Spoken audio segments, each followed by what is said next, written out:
Take a break from your busy schedule and join Harold Sala for Guidelines, a 5-minute commentary on living. From the beginning of time, people have looked into the heavens knowing that God was there, wondering just what must be done to please Him.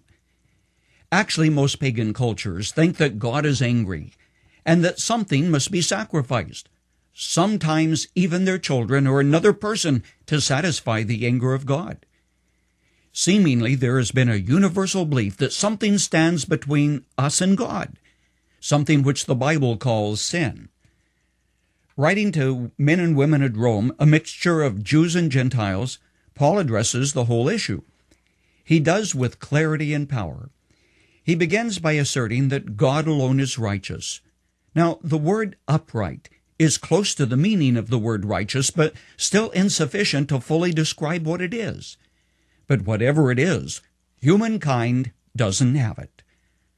What to do to acquire it, or to establish a relationship with God, is what sets Christianity apart from the religious world at large. Today, if you go to the doctor and he finds something wrong, he usually will give you the good news first, like, "You're going to be okay. That's the good news. But the bad news is, you need surgery." When Paul wrote to the Romans, he started with the bad news, and he gave it to them straight. Then he gave them the good news. Why the bad news first? You need to know how bad things are to appreciate how good is the good news, the solution to human failure. In Paul's letter to the Romans, he put the whole world on trial before God, just as a prosecutor would do in a courtroom. From a Jewish perspective, the world was divided into Jews and non-Jews or Gentiles. Paul begins with Gentiles.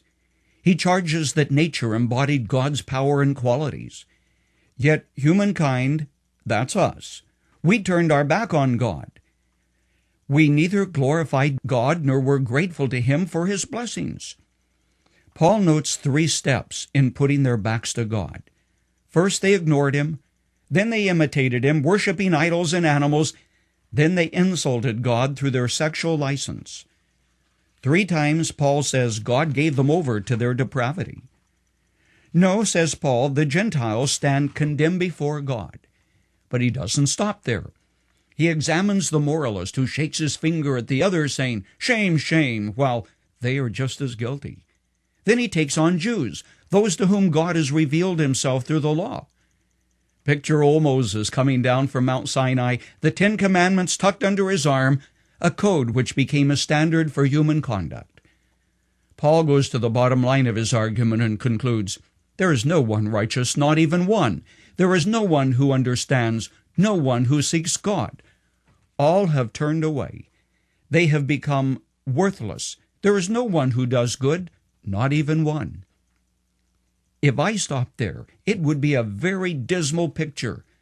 But from his pessimistic assessment of human nature and failure, Paul takes the next step, which is how God can cancel out your human failure, the same failure which we experience in broken marriages, failed promises, dishonesty and deceit, and a host of other moral and spiritual lapses. He calls that justification. What does it mean?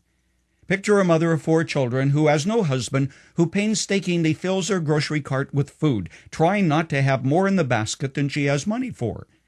But when the cashier rings it up, it's more than she has. She stands there wondering what to do, and a man noticing her dilemma says, "No problem. Put all of her groceries on my bill. I'll take care of it."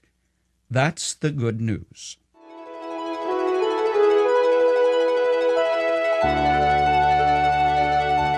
You've just heard Dr. Harold Sala with Guidelines, a 5-minute commentary on living. If you would like to listen to the program again, download a copy, subscribe to our e-commentary, or view other resources, visit guidelines.org. We would like to hear from you too. You can email us at info@guidelines.org. That's info@guidelines.org. Thanks for listening, and we invite you to join us again for the next edition of Guidelines.